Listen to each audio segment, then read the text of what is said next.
Caleb Thorne believed in silence. He believed in the vast, unforgiving quiet of the Montana Territory, a silence that could swallow a man's regrets and freeze them solid, rendering them harmless. The war had been a thing of noise, the shriek of shells, the roar of cannons, the endless, agonizing cries of men. He had come west to escape it, to build a life from timber and stone and solitude, a fortress against the clamor of memory. His cabin, nestled in a high valley shadowed by the jagged teeth of the mountains, was more than a home.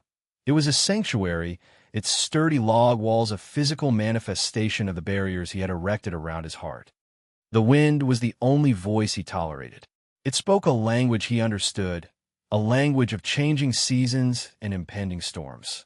This evening, it whispered of snow, a dry, biting hiss that skittered across the packed earth and rattled the lone pane of glass in his window.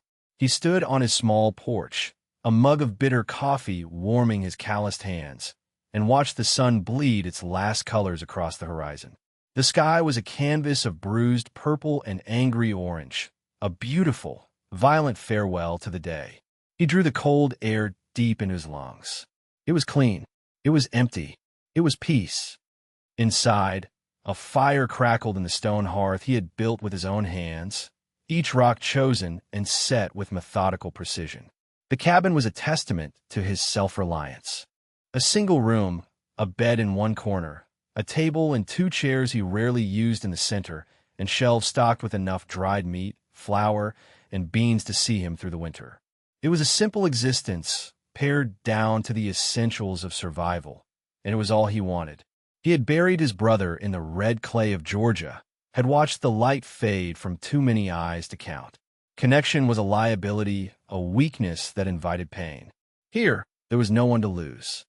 He finished his coffee and turned to go inside when a flicker of movement on the far ridge caught his eye. It was too small for a deer, too clumsy for a wolf. He squinted, his gaze sharp and practiced. A horse, and a rider, slumped low over the saddle. They were moving erratically, stumbling through the deepening twilight and the first flurries of snow that had begun to drift from the iron-gray sky. He felt a familiar, unwelcome tightening in his gut. Trouble.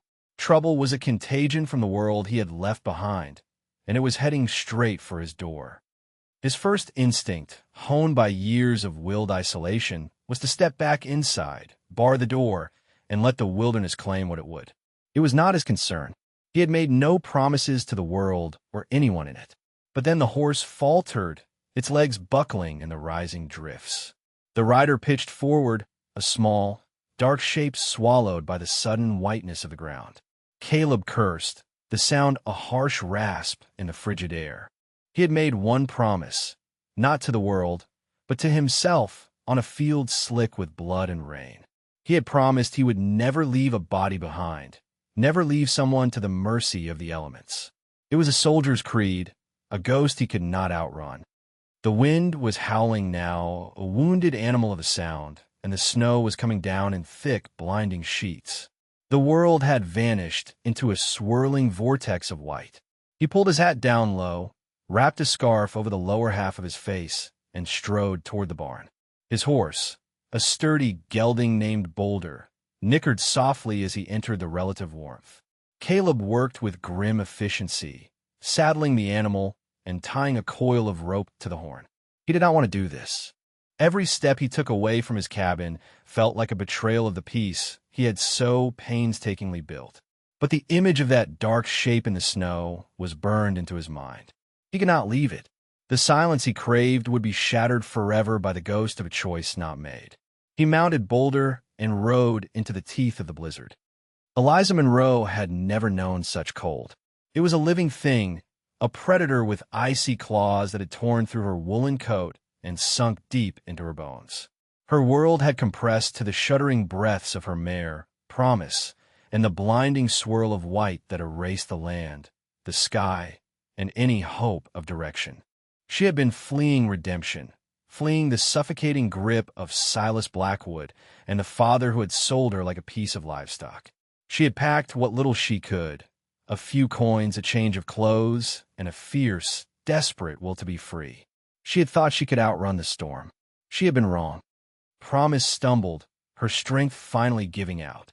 Eliza clung to the saddle horn, her own energy draining away with every labored beat of her heart. The cold was making her sleepy, a treacherous, gentle lethargy that promised an end to the struggle. She remembered her mother, a woman of quiet strength, telling her that resilience was not about never falling, but about always getting back up. She tried to hold on to that thought, but it slipped through her numb fingers like fine sand. The mare went down. Eliza was thrown, not with violence, but with a weary sigh of surrender. She landed in a deep drift, the snow a soft, cold blanket. It would be so easy to close her eyes, to just rest for a moment. The howling of the wind began to sound like a lullaby. Through the white haze, she saw a shape approaching, a ghost rider emerging from the storm. A man on a large, dark horse. For a delirious moment, she thought it was Silas, that he had caught her. Fear, sharp and acrid, lanced through the cold fog in her mind. She tried to push herself up, to run, but her limbs would not obey. The rider dismounted, his form immense and imposing against the swirling snow. He knelt beside her, and she saw a face weathered and hard, with eyes the color of a winter sky. They were not Silas's eyes. They held no malice, only a kind of grim resignation. "Can you stand?" His voice was low and rough, like stones grinding together. She tried to answer, but her lips were too stiff. She could only shake her head, a barely perceptible movement. He wasted no more words. With an economy of motion that spoke of immense strength, he gathered her into his arms. She expected roughness, but his hold was surprisingly steady, almost gentle. He carried her to his horse, settling her in front of him in the saddle. She slumped against his chest, her head lolling against the rough wool of his coat. It smelled of pine smoke, leather, and the cold night air. It was the smell of survival. The last thing she remembered before the darkness took her completely was the solid, rhythmic beat of his heart against her ear, a steady drum against the raging symphony of the storm. Caleb rode with the woman's dead weight pressed against him.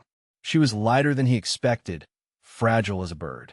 Her hair, a dark cascade of silk now dusted with snow, had come loose from its pins and whipped against his face. He gritted his teeth, focusing on the faint outline of the trees that marked the path back to his cabin. Bringing her here was a risk. A woman, a stranger, was the last thing his solitary life needed. She was a question he did not want to answer, a story he did not want to hear. She was a complication. He reached the relative shelter of his cabin and dismounted, carrying her inside. The warmth of the fire was a physical shock after the biting cold. He laid her on the bearskin rug before the hearth, her pale face and blue-tinged lips a stark contrast to the dark fur. For a moment, he just stood there, looking down at her. He had brought the storm inside with him.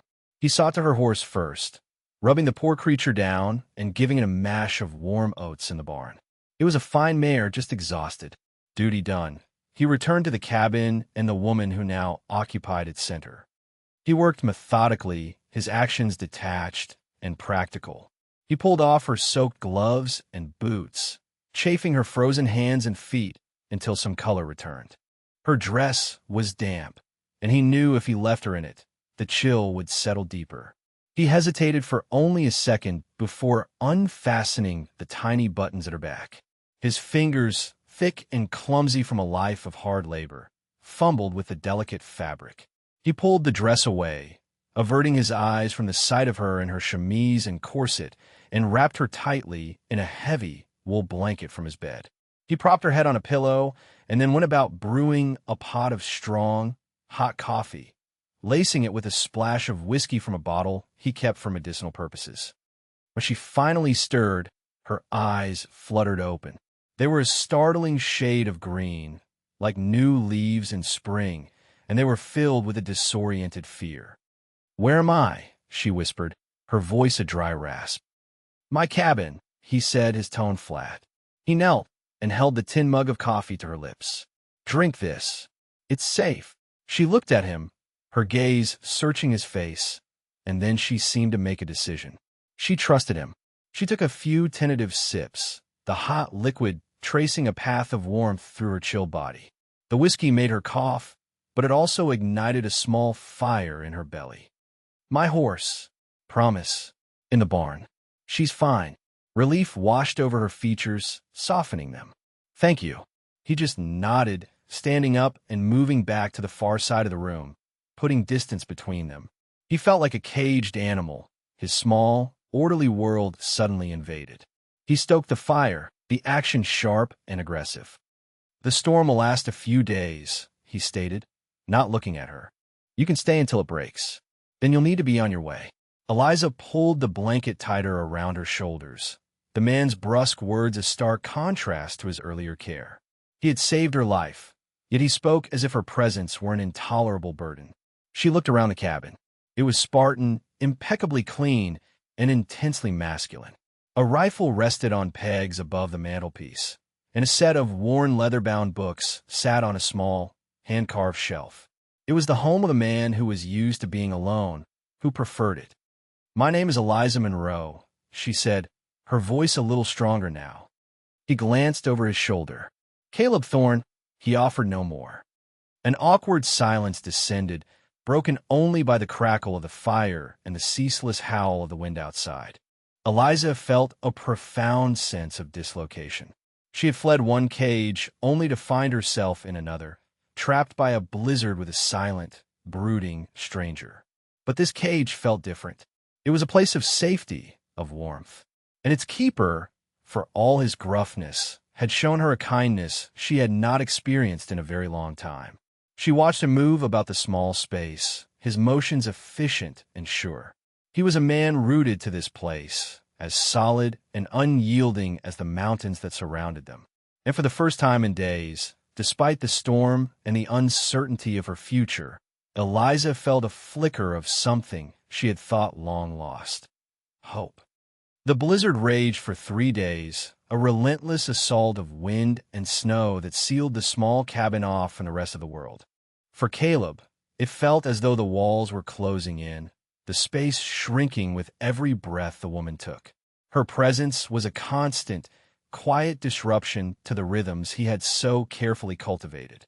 He found himself acutely aware of her, the soft rustle of the blanket as she shifted by the fire, the low hum of a tune she murmured to herself, the scent of her, something clean and faintly floral that cut through the familiar smells of wood smoke and leather. He tried to ignore her, to retreat into the fortress of his mind, but it was impossible. His solitude had been absolute. Now it was shared. He spent most of his time performing unnecessary chores, checking the woodpile he knew was full, mending a piece of tack that was not broken, staring out the frosted window at the white chaos, as if he could will it to end. He was curt with her, his words clipped and functional, hoping his coldness would keep her at a distance. Eliza, however, refused to be a passive guest. On the second morning, she rose from her makeshift bed by the fire, wrapped in a blanket, and saw him preparing a breakfast of bacon and hardtack. Her own dress, which he had hung near the hearth to dry, was now warm and ready. With a quiet dignity that impressed him despite himself, she retrieved it and disappeared behind a blanket he had strung up for her privacy. When she emerged, her hair was neatly braided and her dress, though plain and worn, looked respectable. Mr. Thorne, she began, her voice clear and firm, I will not be a burden. Please, allow me to help. He grunted, slinging a slab of bacon into a hot skillet. There's nothing to be done. She ignored his dismissal. She found his meager supply of flour and, with practiced ease, mixed a small batch of biscuits, baking them in the cast-iron skillet once he was done with the bacon. They were light and fluffy, a vast improvement on his usual hardtack. As they ate their meal at the small table, the silence felt different. It was no longer just the absence of his own thoughts, but a space filled with the small sounds of another person, the scrape of a fork, a soft sigh. He ate the biscuits without comment, but he ate every last one. He found he did not mind the change. This realization was a crack in his armor. It unnerved him. He watched her throughout the day. She moved with a quiet competence, mending a tear in one of his shirts with a neatness he had never seen. She organized the shelves, arranging the tins and sacks with a logic that made everything easier to find. She did not chatter or ask probing questions. She simply worked, her presence a steady, calming influence in the small cabin. He began to see that she was not the fragile city creature he had first assumed. There was a strength in her, a resilience that reminded him of a willow tree, bending in the storm but refusing to break. That evening, as the fire burned low and the wind outside seemed to gather its strength for a final assault, the quiet between them finally broke. "You were heading somewhere in a hurry," he stated, his voice a low rumble. It was not a question. Eliza stared into the flames, her hands wrapped around a mug of hot water he had given her. "I was leaving the town of redemption. I had reasons." Caleb waited, saying nothing, letting the silence draw the story from her.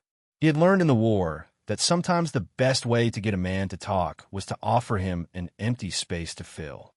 "My father arranged a marriage for me," she said, her voice tight with a pain she could not conceal, "to a man named Silas Blackwood. He is wealthy, powerful. He owns half the town and holds the mortgage on the other half. My father's mercantile included." She paused, taking a shaky breath. "Mr. Blackwood does not see a wife. He sees a possession, an ornament to decorate his big house and an heir to secure his legacy. He made it very clear that my thoughts, my wishes, were of no consequence. When I refused, my father, he told me I had no choice in the matter, that the contract was signed." Caleb's hands tightened on the arms of his chair. He knew men like Blackwood, men who believed their money gave them the right to own the world and everything in it. He had fought a war against men who believed they had the right to own other people. "So you ran," he said. "It was the only choice they left me," she replied, a flicker of defiance in her green eyes. "I would rather face a blizzard in these mountains than a life in that man's cage." He respected that. He understood, in a way he could not articulate, the desperate need for freedom. He had sought his own kind of freedom here, from the ghosts that haunted him. "And you, Mr. Thorne?" she asked softly, turning her gaze from the fire to him. "What brought you to a place so far from everything?" The question was a direct assault on the walls he had built. His first instinct was to shut her down, to tell her it was none of her business. But she had shared her vulnerability, had offered him a piece of her story. To refuse entirely felt dishonorable. "The war," he said, the two words holding the weight of a lifetime. He did not elaborate on the battles, the blood, the noise. Instead, he spoke of the silence that came after. "I had a younger brother, James. He was full of life. Always saw the good in things. He signed up with me. He didn't come home. He looked down at his hands, at the scars on his knuckles. He used to talk about coming west, about getting a piece of land big enough that you couldn't see your nearest neighbor. A place where a man could breathe." Caleb looked up, his gaze distant, seeing not the cabin walls but a muddy field in Virginia. "I came here for him, I suppose, to live the life he couldn't." In that moment, the space between them collapsed. They were no longer just a man and a woman, a rescuer and a victim. They were two survivors, two souls marked by loss, who had sought refuge in the unforgiving wilderness. Eliza saw past his gruff exterior to the deep well of grief he carried. He saw past her desperate flight to the unyielding core of her strength. A bond was forged in the firelight, unspoken but deeply felt. He found himself watching her more and more. He noticed the way a stray lock of dark hair curled at her temple, the determined set of her jaw when she concentrated on a task, the way her eyes seemed to hold the deep, quiet intelligence of the forest itself. One afternoon, as she was handing him a log for the fire, their fingers brushed. A jolt, sharp and unexpected as a lightning strike, shot up his arm. He pulled his hand back as if burned. She met his gaze, her cheeks flushed, her own surprise mirrored in her eyes. The air in the cabin grew thick, charged with a new and dangerous energy. Caleb felt a surge of something akin to panic. This was a complication he could not afford. These feelings, this warmth that spread through his chest when she smiled, this protective instinct that roared to life when he thought of the man she was fleeing, were a threat to his hard-won peace. They were a door to the world of pain he had locked out. He began to withdraw, his words becoming shorter, his demeanor more remote. He spent more time in the barn, in the biting cold, than was necessary. He was trying to starve the feeling, to freeze it out before it could take root. But it was too late. The seed of connection had been planted, and in the strange, isolated warmth of the snowbound cabin, it had already begun to grow. He was no longer just a man in his sanctuary. He was a man with a woman in his home, and the silence he had once cherished now felt like a lonely, empty thing. On the fourth morning, Caleb awoke to a world transformed. The wind had died, and a profound, crystalline silence had fallen. He pushed open the cabin door and was met with a landscape of breathtaking beauty and utter desolation. The snow lay in deep, sculpted drifts, sparkling under a sun that seemed impossibly bright in a brilliant blue sky. The storm had passed. The sight should have brought him relief. It meant the woman, Eliza, could leave. It meant he could have his cabin, his life, his silence back. But the thought landed in his gut with the heavy thud of a stone.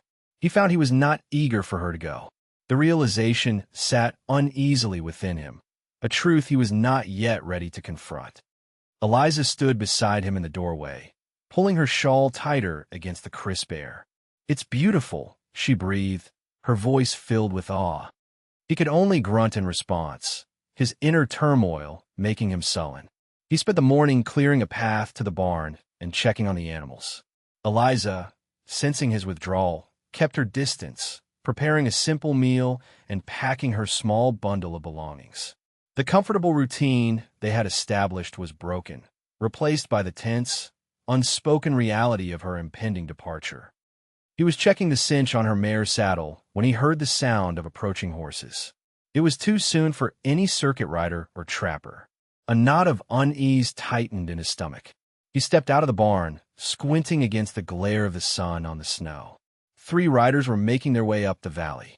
The man in the lead was stout and well-dressed, his expensive coat and hat looking absurdly out of place in the rugged landscape. Even from a distance, Caleb could see the arrogance in his posture. Eliza came to the cabin door, her face draining of all color.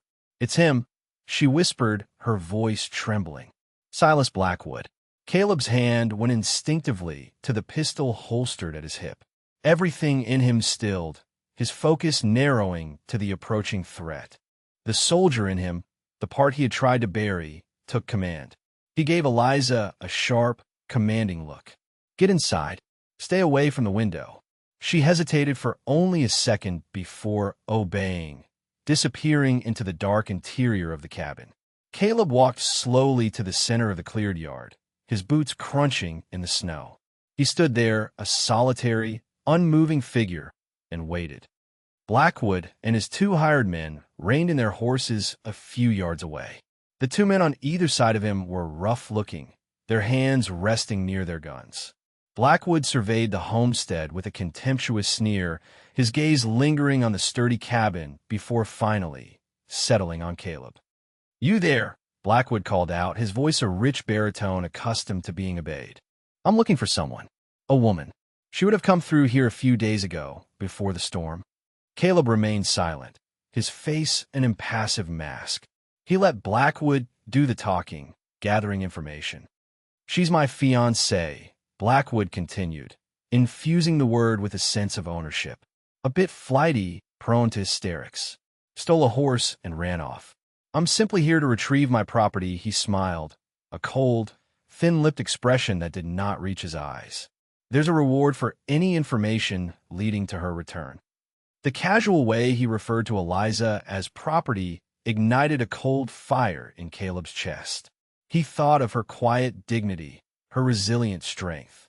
This pompous, cruel man was everything she was running from, and he was standing in Caleb's yard. "Haven't seen anyone," Caleb said, his voice flat and even. "Storm kept folks hunkered down. Kept me hunkered down." It was a lie, spoken without a flicker of hesitation. The protective instinct he had been fighting against rose up, fierce and absolute. This was his land. The woman was under his roof, under his protection. The thought was as natural and solid as the mountains at his back. Blackwood's eyes narrowed, searching Caleb's face for any sign of deception. Are you certain? A woman alone. Dark hair, green eyes. She wouldn't have survived the storm out in the open. If she passed this way, she would have stopped here. I'm certain, Caleb repeated, his tone leaving no room for argument. His hand had not moved from his side, but his entire posture was a warning. He was not an easy man. He was not a man to be pushed. One of Blackwood's men shifted in his saddle. Maybe we should have a look inside the cabin, boss. Just to be sure. Caleb's gaze flicked to the hired gun, his eyes as cold and hard as river stones. This is my property, he said, his voice dropping to a low, dangerous growl. And you're not invited in.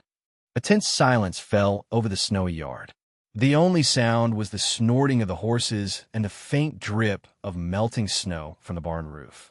Blackwood stared at Caleb, a flicker of uncertainty crossing his arrogant features. He was a man used to buying his way and intimidating the rest. He was not used to dealing with men like Caleb Thorne, men who had nothing he could buy and who were impossible to intimidate. Finally, Blackwood gave a curt nod. Very well, he said, pulling on his reins. But if I find out you're lying to me, homesteader, I'll be back. And I'll burn this little shack of yours to the ground with you in it. He wheeled his horse around and, followed by his men, rode back down the valley the way he had come. Caleb watched them until they were small specks in the distance, his body rigid with tension. Only then did he allow himself to breathe. He turned and went back into the cabin. Eliza was standing by the cold hearth, her hands clasped so tightly her knuckles were white. She looked at him, her eyes wide with a mixture of fear and gratitude. He'll be back, Caleb said, his voice grim. He didn't believe me. What are we going to do? She asked, her voice barely a whisper. Caleb paced the small room, his mind racing, weighing their options. He could send her on her way, give her a head start. But Blackwood and his men were well mounted. They would track her down easily in the snow. He could try to escort her to the next territory, but that would leave his homestead vulnerable. Blackwood would make good on his threat. They were trapped. He stopped pacing and faced her, his expression serious. He had spent years avoiding entanglement, and now he was about to dive into the heart of it. The irony was not lost on him. There's only one way to protect you, he said, his voice practical, devoid of any emotion. Legally, Blackwood's claim on you is through your father, an engagement contract, but a marriage certificate would supersede that. He would have no legal right to pursue you. Eliza stared at him, confused. A marriage certificate? But to whom? Caleb met her gaze directly, his own as steady as the mountains. To me. The words hung in the air between them, shocking in their simplicity and monumental in their implication. Eliza felt the floor tilt beneath her feet. Marry this man? This stranger who had saved her, sheltered her, and now stood before her offering the one thing she had not expected? It would be a marriage on paper only, he continued quickly, as if sensing her turmoil. A practical arrangement. To keep you safe. Once Blackwood is dealt with, once you're established somewhere he can't reach you, we can have it annulled. You would be free. He was offering her a shield, using his name, his very identity, as a weapon against her pursuer. It was an act of profound, selfless honor. But the thought of it, of being bound, even temporarily, to this quiet, intense man, sent a confusing flutter through her heart. It was not fear. It was something else entirely, something she was afraid to name. She looked at him, truly looked at him. She saw the rigid set of his jaw, the deep sorrow that still lingered in his eyes, but also the unshakable integrity that defined him. He was offering her a lie to protect her, a sacrifice of his precious solitude. She started, her voice faltering. She took a deep breath, her innate strength rising to meet the challenge. If she was to do this, it would be on her own terms. She would not be a damsel accepting a rescue. She would be a partner in her own salvation. I accept, she said, her voice gaining strength and clarity. But with a condition. If I am to be your wife, Mr. Thorne, even on paper, it will be a true partnership. I will not be a burden. I will pull my weight. We will be equals in this. I will not trade one cage for another, no matter how well-intentioned. A flicker of surprise, of respect, showed in his eyes.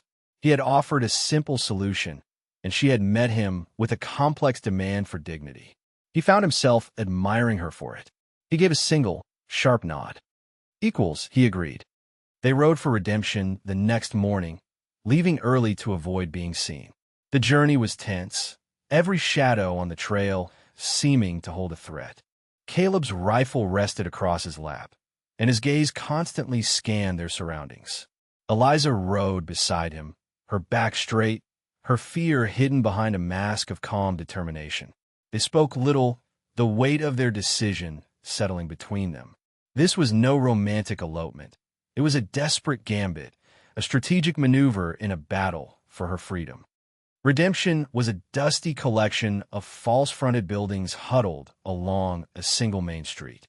Blackwood's influence was everywhere, from the grand sign on the mercantile to the name of the saloon. They bypassed the center of town, heading for a small, neat house at the far end where the circuit preacher, Reverend Miller, was known to stay when he passed through. Caleb had another stop to make first. He reined in before the sheriff's office. "Wait here," he told Eliza, and went inside.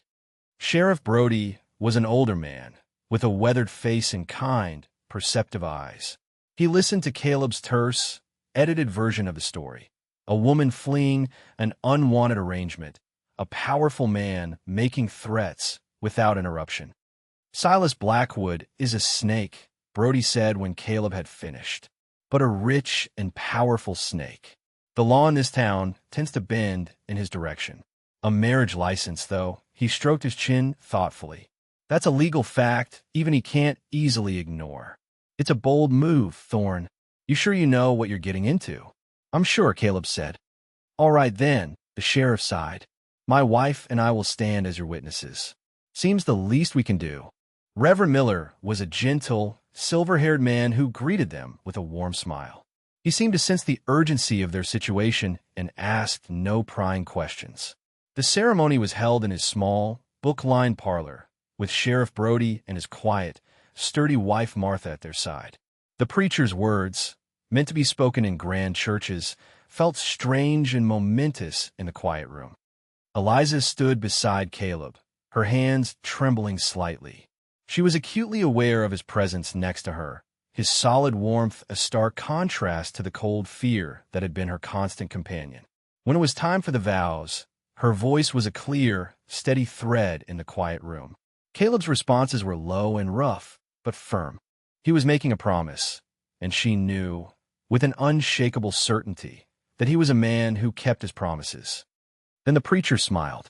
"By the power vested in me, I now pronounce you husband and wife. You may kiss the bride." The world seemed to stop. The air grew heavy, charged with an unspoken current that had been building between them since that first night in the cabin. This was the part of the charade they had not discussed, had not even considered. Caleb turned to her, his expression unreadable. She saw the conflict in his eyes, the hesitation. He was as unprepared for this moment as she was.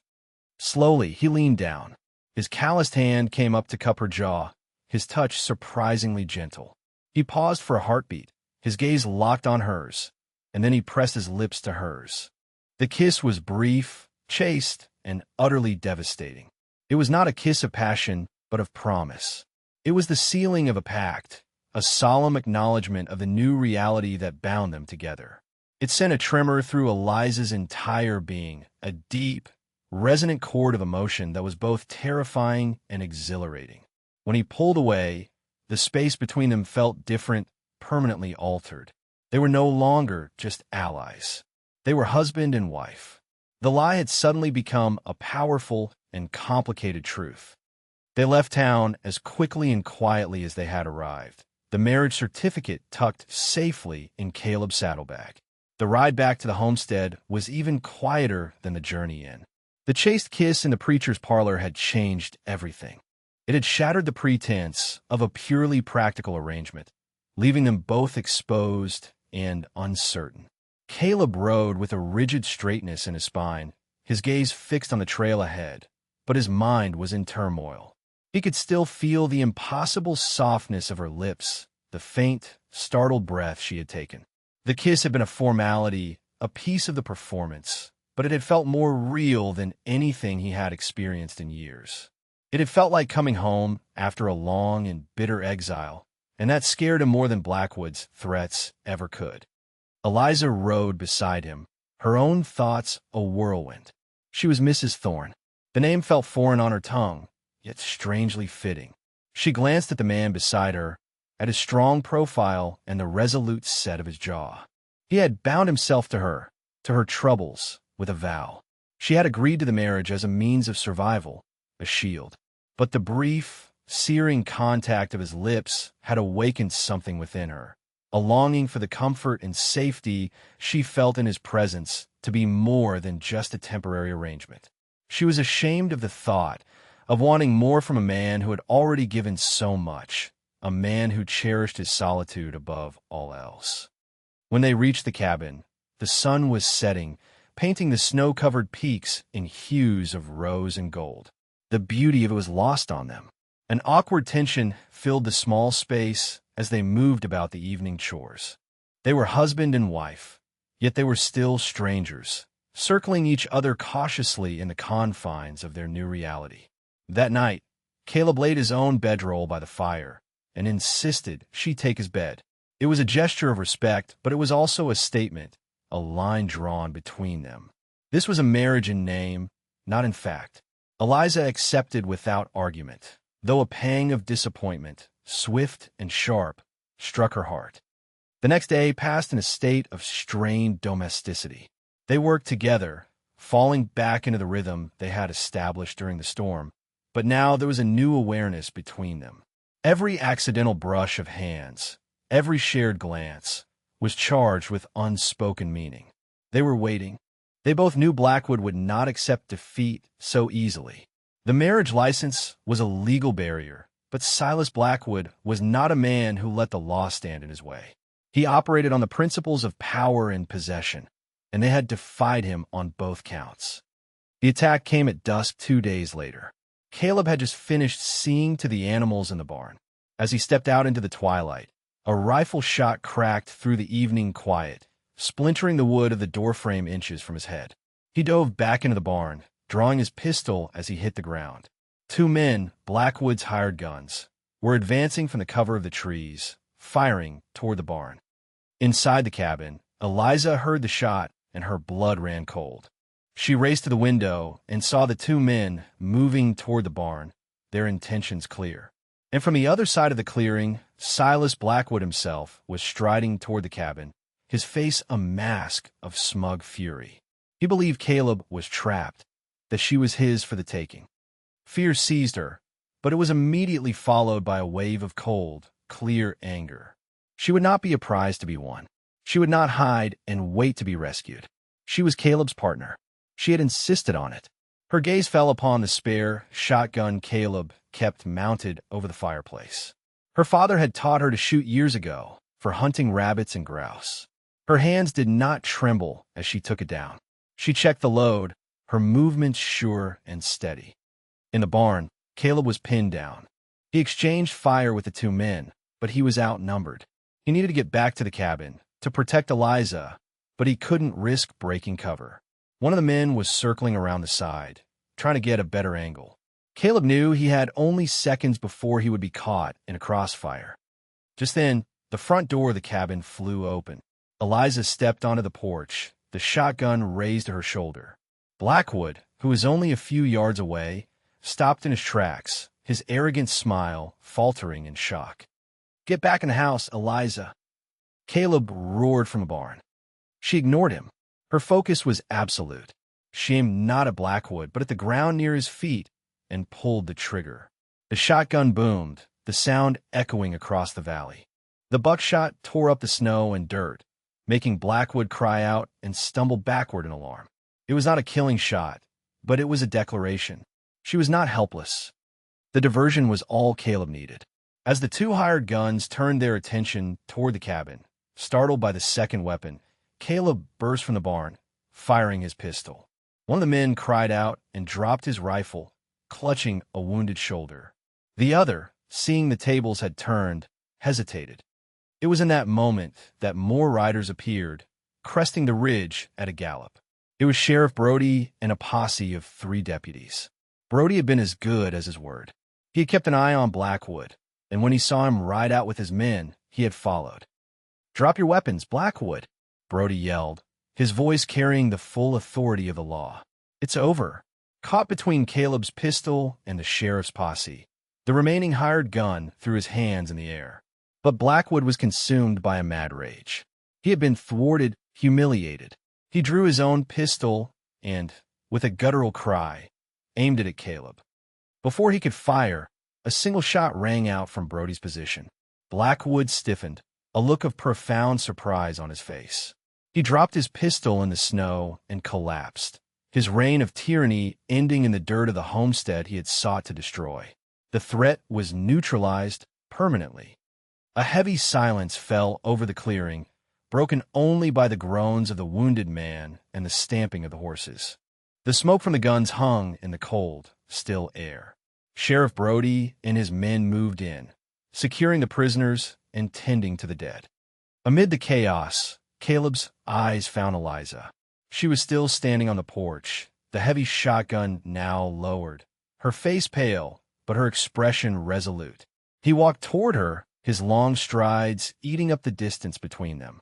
He stopped just before her, his gaze searching hers, seeing the fear she had suppressed, the courage she had summoned. He reached out and gently took the shotgun from her hands, leaning it against the cabin wall. Then he cupped her face, his thumbs stroking her cheeks. The pretense, the arrangement, the lie, it all burned away in the intensity of his gaze, leaving only the raw, undeniable truth. "That marriage, on paper," he said, his voice rough with an emotion he no longer tried to hide. "I don't want it to be." Tears welled in Eliza's eyes, tears of relief and of a profound, burgeoning joy. She had fought for her freedom, and in doing so, had found something far more precious. "Neither do I, Caleb," she whispered. "Neither do I." He lowered his head and kissed her. This time, there was no hesitation, no formality. It was a kiss of desperation and relief, of gratitude, and of a fierce, protective love that had been forged in the crucible of shared danger. It was a kiss that tasted of gunpowder and promises, a kiss that sealed not a contract but a future. In the quiet aftermath of the battle, surrounded by the wreckage of her past, Eliza knew she was finally, truly home. That night, after the sheriff and his men had departed with their prisoners and their dead, a profound peace settled over the valley. The silence that returned was not the empty, sterile silence Caleb had once cultivated, but a rich, living quiet that hummed with shared breath and beating hearts. They sat before the fire, the warmth seeping into their weary bones, and for the first time, they talked not of survival, but of life. "I never intended for any of this to happen," Caleb said, his voice a low murmur as he stared into the flames. "I came here to be alone, to outrun the ghosts. And now you have one more complication," Eliza said softly, a gentle tease in her tone. He turned to look at her, a small, unaccustomed smile touching the corners of his mouth. "You know complication, Eliza. You're the quiet after the storm." He reached out and took her hand, his large, calloused fingers enveloping hers. "The ghosts, they don't seem so loud when you're here." They spoke for hours, their words weaving together the frayed ends of their separate pasts into the beginning of a shared tapestry. He told her more about his brother, James, about his laughter and his dreams. She told him about her mother, about her love for books and her quiet strength. They laid bare their vulnerabilities, their hopes, and their fears, building a bridge of trust and understanding across the small space that separated them. "We could add another room," he said, his gaze moving around the small cabin that had suddenly become the center of his world, "and extend the barn. With another hand, we could run more cattle. The grazing in the high meadow is good." Eliza's heart swelled. He was not talking about I anymore. He was talking about I could start a garden come spring, she added, her imagination taking flight. And maybe if there are other homesteads in these hills with children, I was once trained to be a teacher. He looked at her, his eyes full of a deep and abiding admiration. He saw not just the woman he loved, but the partner he had never known he needed. He saw a future that was not empty and silent, but filled with purpose, with laughter, with life. He saw a home. 5 years later, the Montana sun shone down on a homestead transformed. The original cabin still stood, the sturdy heart of a sprawling ranch house that had grown around it, room by room, year by year. A wide, welcoming porch wrapped around the front, and in the yard, a massive cottonwood tree, planted on their first true anniversary, offered a dappled shade. The barn had been doubled in size, and a large, fenced pasture held a thriving herd of cattle, their brand, a simple T intertwined with an M, a symbol of their union. A small boy of 4, with his mother's bright green eyes and his father's serious, watchful nature, chased a chicken across the yard, his laughter pealing through the clear mountain air. "Samuel, you leave that poor hen be," Eliza called from the porch, her voice warm with amusement. Her body was full with her second child, her movements slower but no less graceful. She sat in a rocking chair Caleb had made for her, a book resting in her lap. 3 days a week, their expanded front parlor became a schoolhouse. 5 children from the surrounding homesteads would ride in to learn their letters and numbers from her. She had found her purpose not just as a wife and mother, but as a teacher, bringing the light of knowledge to this remote corner of the world. Caleb rode in from the high meadow, reining bolder and near the porch. He swung down from the saddle, his movements as fluid and capable as ever, but the harsh solitude in his eyes had been replaced by a deep, settled contentment. He looked at his wife, at his son, at the home they had built with their own hands and their shared dreams, and a feeling of profound gratitude washed over him. He walked up the porch steps and leaned down to kiss Eliza, his hand resting gently on the swell of her belly. Samuel, abandoning his chase, ran to his father and wrapped his small arms around his leg. "Papa." Caleb lifted the boy into his arms, settling him on his hip. He looked at Eliza, his love for her a quiet, powerful force that needed no words. He remembered the man he had been, a man who believed happiness lay in isolation, in the absence of feeling. He had been so wrong. True strength, true peace, was not found in solitude. It was found here, in the gentle rhythm of a rocking chair, in the warmth of a child's embrace, in the loving gaze of the woman who had been his reluctant rescue and had become his entire world. That evening, after Samuel was asleep, they sat together on the porch, watching the stars ignite in the vast, velvet black sky. The silence of the mountains surrounded them, but it was a different silence now. It was filled with the soft chirp of crickets, the rustle of leaves in the gentle breeze, and the steady, comforting presence of each other. Eliza leaned her head on his shoulder. "Do you ever miss it?" she asked softly. "The quiet?" "Before I came." Caleb wrapped his arm around her, pulling her close. He thought of the empty cabin, the lonely meals, the long nights filled only with memory.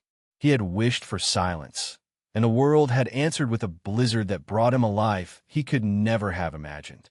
She had wished for a family under the stars, a place to belong. And somehow, against all odds, they had granted each other's wish. "No," he said, his voice a low, certain rumble against her ear. "The silence I have now is the only one I ever really needed.